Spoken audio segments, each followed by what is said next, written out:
It is 6:43 on daybreak, and as preservation continues to be a big part of Western New York's resurgence, the history behind a project currently underway on Sycamore Street may surprise you. Yeah, it's believed to have once been a house of ill repute, a brothel, but it played a much more important role in the growth of our city, and that's why it's now on the National Historic Register and being developed for a new future.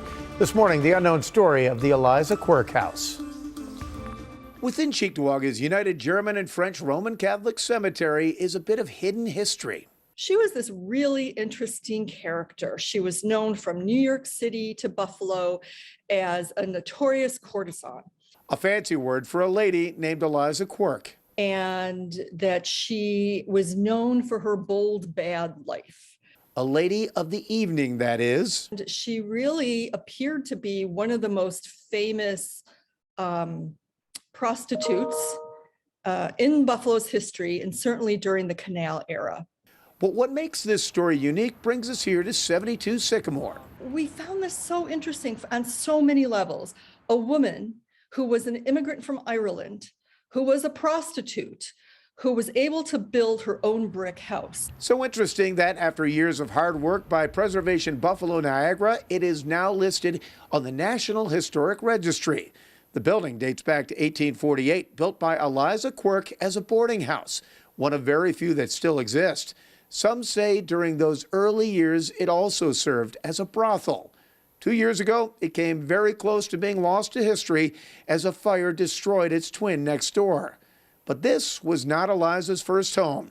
Her previous address was in Buffalo's original red light district, what we now know and love as Canal Side.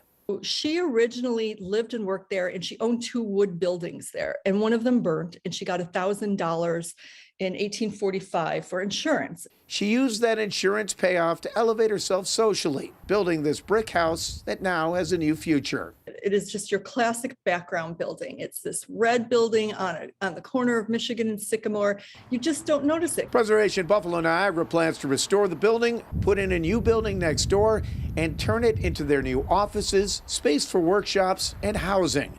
Something this property has provided this neighborhood for the better part of a century and a half. Quite frankly, I think this building probably tells the story of the evolution of Buffalo's history more than any other building I've certainly ever worked on in Buffalo or other big cities. And that's high praise because Barbara's worked on big projects, including the Richardson campus.